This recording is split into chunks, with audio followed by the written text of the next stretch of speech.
Привет, это Радио Вашингтон, меня зовут Алексей Горбачев. В ближайшие несколько минут мы с коллегами расскажем вам самые важные новости о войне в Украине и глобальном контексте. Это подкаст «Украина. Что происходит?» И вот его главные темы. Количество пострадавших в результате российского удара по городу Сумы выросло до 120 человек. Уволен глава военной администрации Сумской области Владимир Артюх. Его обвинили в организации церемонии награждения военных в центре Сум. Госагентство России РИА Новости раскрыло локацию центра управления боевыми дронами. В команде Трампа начались разногласия о том, как достичь мира в Украине, узнало издание Wall Street Journal. В России резко выросло число добровольцев на войну, сообщает Верстка. Теперь обо всем по порядку, начнем с информации об обстрелах. Подробности в справке Радио Вашингтон. По данным Генштаба ВСУ, в ночь на 15 апреля Россия запустила по Украине 1 ракету «Искандер» и 52 беспилотника. Обстрелы затронули Сумскую, Херсонскую и Донецкую области. В Донецкой области, по словам главы ОВА Вадима Филашкина, погиб житель города Покровск, 3 получили ранения. В Херсонской области сообщается о 2 пострадавших в результате атаки беспилотников в Херсоне и село Никольское. Тем временем в районе Купянска Харьковская областная прокуратура сообщила об атаке дрона на автомобиль, в котором находилась супружеская пара. Купянск остается зоной регулярных обстрелов. По данным Института изучения войны, российские силы продвинулись на юго-восток от Каменки через реку Оскол. До 35, включая 2 детей, возросло число убитых в результате ракетного удара, нанесенного Россией по центру города Сумы. Более 120 человек обратились за медицинской помощью, 44 остаются в больницах, 10 из них – дети. 7 пострадавших находятся в тяжелом состоянии. Напомним, что удар был нанесен в Вербное воскресенье 2 ракетами «Искандер-М». Ответственность за него взяло на себя Министерство обороны России, заявив, как всегда в таких случаях, что целью были военные объекты. На фоне трагедии правительство Украины согласовало увольнение Владимира Артюха с поста главы Сумской областной военной администрации. На Артюха обрушилась критика со стороны ряда политиков, в том числе мэра Конотопа Артема Семенихина и депутата Верховной Рады Марьяны Безуглой, которые заявили, что удар мог быть приурочен к мероприятию по награждению бойцов 117-й бригады ВСУ, проходившему в городе. Артюх признал, что награждение было, но утверждает, что он не был организатором мероприятия. В ответ на удар по Сумам украинские силы заявили об атаке по объектам в Курской области России, включая пункт постоянной дислокации 448-й ракетной бригады, которую связывают с атакой на Сумы. Российская сторона пока не прокомментировала это заявление. Также в Курской области 15 апреля сообщалось о массированной атаке беспилотников. По официальным данным погиб 1 человек, 85-летняя женщина. 9 получили ранения. Власти сообщили о пожарах в 3 многоэтажных жилых домах. Пострадали 24 дома, 3 из них значительно. Продолжаются артиллерийские удары по линии фронта. По данным проекта Deep State, который отслеживает боевые действия, российская армия добилась продвижения в районе села Гуево в Курской области. Площадь контроля украинских сил в этом регионе сократилась до чуть более 42 квадратных километров, разбитых на 3 плацдарма. Эту информацию подтвердили аналитики Института изучения войны. Вы слушали аналитическую справку Радио Вашингтон об обстрелах. Соединенные Штаты вместе с союзниками по Большой Семерке отказались делать совместное заявление с осуждением российской атаки на Сумы в Вербное воскресенье. Об этом сегодня сообщило агентство Bloomberg. Подробности в обзоре Радио Вашингтон. Администрация Дональда Трампа сообщила союзникам по G7, что не может подписать заявление с осуждением российского удара по Сумам, так как, цитата, «работает над сохранением пространства для мирных переговоров». Конец цитаты. Передает агентство Bloomberg. Канада, председательствующая в этом году в Большой Семерке, сообщила союзникам, что без одобрения со стороны США сделать заявление будет невозможно. Согласно черновику, который есть в распоряжении Bloomberg News, в заявлении G7 должно быть написано, что нападение на Сумы является доказательством того, что Россия намерена продолжать войну. Среди чиновников администрации Дональда Трампа есть разногласия по поводу того, как следует добиваться той цели, которую президент США поставил перед собой и своими подчиненными – прекращение российской войны в Украине. Об этом пишут в американском издании Wall Street Journal его журналисты Алан Каллисон и Александр Уорд. Подробности узнаем от моего коллеги Данилы Гальперовича. Алан Каллисон и Александр Уорд рассказывают со ссылкой на источники в официальных кругах, что несколько высокопоставленных чиновников в окружении Дональда Трампа советуют ему более скептически подходить к якобы существующему у Москвы желанию заключить мир с Украиной. Они считают, что президент России Владимир Путин пока не проявил подлинного интереса к прекращению боевых действий. Группа, в которую, по словам источников газеты, входят госсекретарь Марко Рубио и спецпредставитель по Украине Кит Келлог, рекомендует проявлять большую осторожность в общении с Путиным и занять более жесткую позицию в отношении требований Москвы о территориальных уступках со стороны Киева. Однако Трамп, как отмечает Wall Street Journal, по заявлениям источников газеты по-прежнему поддерживает спецпредставителя США Стива Уиткофа, который полагает после 2 встреч с Путиным в Москве, что российский лидер хочет заключить мир. При этом и те в окружении Трампа, кто выступает за более жесткий подход к Москве, поддерживают цель президента США прекратить эту войну.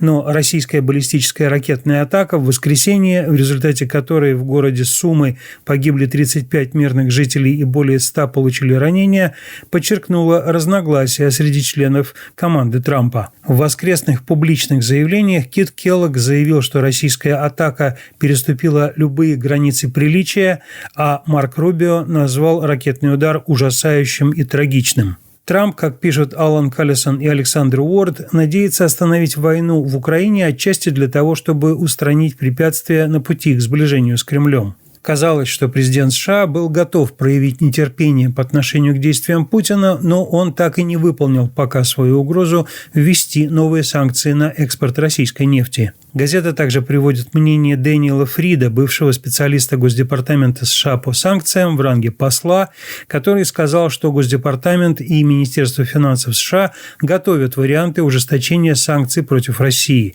При этом сам Госдепартамент и Минфин отказались от комментариев. Газета Wall Street Journal считается более правой, чем Вашингтон-Пост и тем более Нью-Йорк Таймс. Она жестко критиковала экономические решения администрации Джо Байдена и была скорее благосклонна к Дональду Трампу во время его 3-й избирательной кампании. Однако международная политика новой администрации Трампа, а также его шаги в экономике все чаще вызывают критику газеты, издающейся с конца XIX века. В недавнем редакционном комментарии под говорящим названием «Стив Уиткоф принимает сторону Кремля» Wall Street Journal открыто обвинила бизнесмена, пользующегося большим доверием Дональда Трампа, в том, что он продвигал российские нарративы в интервью с Такером Карлсоном. Газета также предупредила Белый дом, что, насмехаясь над европейцами, которые, по мнению Уиткофа, играют в упрощенную версию Уинстона Черчилля, сама администрация США может стать похожей на Невилла Чемберлена, который считал, что добился мира от Адольфа Гитлера. Это был мой коллега Данила Гальперович с материалом о том, кого слушает Трамп, принимая решения по Украине. Тем временем вот уже 11 лет, как Россия пытается захватить максимальное количество украинских земель и потенциально уничтожить украинскую государственность. За это время политические цели Кремля, согласно официальным заявлениям, никаких изменений не претерпели. На каких условиях возможно установить мир, рассказываем в справке «Радио Вашингтон». После окончания Холодной войны стали относительно редкостью вооруженные конфликты с участием 2 и более государств, целью которых был контроль над территориями. Однако подобные конфликты происходили и продолжают происходить. Договоренности о прекращениях огня, перемириях или постоянном мире имеют ряд общих принципов. Во-первых, это непризнание оккупированных территорий частью оккупировавшего их государства. Один из фундаментальных принципов международного права заключается в невозможности перекройки границ с помощью военной силы. На практике оккупация может продолжаться, иногда очень длительное время, но большинство государств мира не признают эти земли частью государства, захватившего их. К примеру, несколько десятилетий в Нагорном Карабахе существовала непризнанная Армянская республика Арцах, однако международное сообщество продолжало считать этот регион частью Азербайджана. Считается, что для разрешения территориальных споров два государства должны использовать дипломатию и международный арбитраж. За 2 века арбитраж использовался для разрешения примерно 10% таких споров. Однако исполнение договоренностей и вердиктов некому проконтролировать. К примеру, в 2017 году Словения и Хорватия успешно урегулировали свой территориальный спор с помощью Международного арбитражного суда. В свою очередь, в 2000 году Эфиопия и Эритрея, которые вели кровопролитную войну, договорились разрешить территориальный спор с помощью Международного арбитражного суда. Суд при поддержке ООН присудил большую часть территории Эритреи, однако эфиопские войска не прекратили их оккупацию. Во-вторых, это гуманное отношение к пленным и беженцам, их беспрепятственное возвращение на родину. Во время любого вооруженного конфликта возникают потоки беженцев и перемещенных лиц, появляются перебежчики и пленные. Гуманное обращение с ними и гарантии их мирного возвращения на родину фигурировали во всех международных соглашениях такого рода. В-третьих, это решение вопроса реконструкции и реабилитации территорий, на которых шла война. Одно разминирование требует гигантских расходов. Поиск и обезвреживание одной мины обойдется в сумму от $100 до $300. На востоке Украины установлены десятки тысяч мин и предположительно лежат тысячи неразорвавшихся боеприпасов. Любая война сопровождается разрушениями гражданской инфраструктуры. На востоке Украины разрушения приобрели катастрофические масштабы. По оценкам Всемирного банка, для решения этой проблемы потребуется затратить $500 миллиона. Очевидно, что Украина самостоятельно не в состоянии предоставить такие средства. Россия до сего дня категорически отказываются принять на себя ответственность за свои действия. В-четвертых, это долгосрочные гарантии соблюдения условий перемирия или мира. Для этого в некоторых случаях используются иностранные наблюдатели или миротворческие контингенты. Однако практика показывает, что они часто не способны гарантировать замирение и непродолжение боевых действий.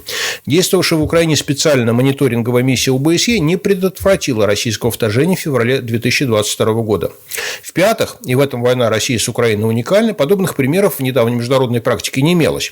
Обе стороны должны сохранить международную субъектность. Это означает, что конфликт не должен завершиться тем, что более слабое государство де-факто или де-юре станет вассалом более сильного. На протяжении 4 десятилетий Россия выступает против того, чтобы Украина присоединялась к международным альянсам по своему выбору, то есть пытается лишить ее политической самостоятельности. Новость в продолжение темы. В России за последний месяц резко выросло число желающих заключить контракт с Минобороны и отправиться на войну. Изменения в статистике заметило издание «Верстка». С подробностями Ксения Туркова. Резкий всплеск числа желающих заключить контракт отображают данные закрытой статистики единого пункта отбора, которые изучила «Верстка». Журналисты издания выяснили, что темпы набора новых контрактников только за первую неделю апреля побили все рекорды. С 1 по 10 апреля контракты заключило почти 1000 человек. Месяц назад их было в 2 раза меньше, а в январе вообще почти в 3. Резкий рост начался, в частности, после того, как часть Курской области вновь перешла под контроль россиян. Собеседник «Верстки», чье имя не называется, говорит, что, по его информации, в ближайшие дни желающих будет еще больше. Цитата: «начнется вал». При этом основную роль, как пишет «Верстка», тут играет агитация. Баннеры, листовки, наборщики на улицах, волонтеры с агитками. Повышать выплаты за заключение контракта московские власти не намерены. Агитируют даже в метро. Новые пункты набора на войну с 1 апреля открылись на станциях Люблино, Савеловская, Римская, Кузьминки и Белорусская кольцевая, пишет «Верстка». Журналисты издания связались с несколькими рекрутерами, которые ведут набор на войну. Те не подтвердили, но и не опровергли увеличение разнарядок. При этом всплеск интереса показывают данные поисковых запросов. В марте фразу «контракт на СВО» в Яндексе в Москве искали около 31 тысячи раз, а в Телеграм число упоминаний набора на контракт СВО стало рекордным. Оно встречалось почти в 22 тысячах публикаций. Собеседник «Верстки», который занимается отбором добровольцев, подтвердил в разговоре с журналистами, что основным мотиватором по-прежнему остаются деньги. Однако действуют и другие мотивы, такие как успехи российской армии на поле боя, о которых докладывает пропаганда, и подогреваемое той же пропагандой желание мести украинским военным, которые якобы совершают ужасные преступления. Это была Ксения Туркова о том, как в России растет число желающих отправиться на войну. В В заключение подкаста новость о том, как российское пропагандистское агентство РИА Новости опубликовало, а затем удалило видео, в котором было показано, как бьющими по Украине российскими дронами управляют из делового центра Москва-Сити. Подробности в обзоре, подготовленном Радио Вашингтон. Российское государственное агентство РИА Новости во вторник опубликовало, а затем оперативно удалило видеоматериал, демонстрирующий запуск боевого беспилотника из делового центра Москва-Сити по украинскому городу Часов-Яр. Видео стало предметом резонанса, вызвав критику даже среди российских провоенных блогеров. На кадрах, как выяснила расследовательская группа «Система», оператор управляет дроном из башни Санкт-Петербург, расположенной в небоскребном комплексе Москва-Сити. Управление осуществляется при помощи системы «Орбита», разработанной Центром беспилотных систем и технологий, учрежденным в 2024 году по инициативе партии «Единая Россия». На записи фигурируют председатель правления ЦБСТ Андрей Безруков, ранее занимавший пост замглавы аппарата Совета Федерации, и командир неформальной военизированной группы «Эспаньола» Станислав Орлов, непосредственно управляющий дроном. ЦБСТ зарегистрирован по адресу Банный переулок 3. Ранее здесь располагался Центральный исполком «Единой России», и по сей день здание связано с партией. Учредителями фонда являются близкий к власти Фонд патриотических инициатив «Наша правда» и подсанкционный Промсвязьбанк, обслуживающий заказы российского оборонно-промышленного комплекса и действующий на оккупированных территориях Украины. Банк возглавляет Петр Фродков, сын экс-главы СВР Михаила Фродкова. Видео вызвало волну критики в российских провоенных кругах. Z-блогеры выразили опасения, что после подобной демонстрации Москва-Сити может быть признан законной целью для ударов. «Молодцы, похвастались», прокомментировал телеграм-канал «Империя очень зла». Ранее бизнес-квартал уже подвергался атакам украинских дронов. Российские официальные лица ранее обвиняли Украину в размещении военных рядом с гражданскими объектами, называя это военными преступлениями. Теперь критики в России указывают на аналогичные действия собственных военных.